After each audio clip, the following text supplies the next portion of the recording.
ทำไมหนูแลบลิ้นล่ะจ๊ะพ่อจะไปทำงานพ่อมาแวะหาหนูก่อนนะลูกนะคิดถึงลูกนะออกไปทำงานแป๊บเดียวนะ วันนี้พ่อไปสัมภาษณ์นะลูกนะเดี๋ยวกลับมาเล่นกับหนูใหม่นะ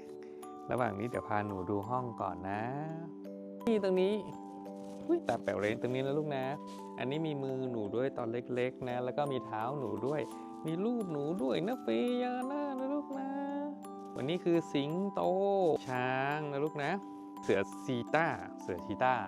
ม้าลายยีราฟและอีกหน่อยหนูโตขึ้นนะพาหนูไปดูที่แอฟริกาเลยชุดหนูน่ารักมากเลยทำไมหนูแลบลิ้นล่ะจ๊ะ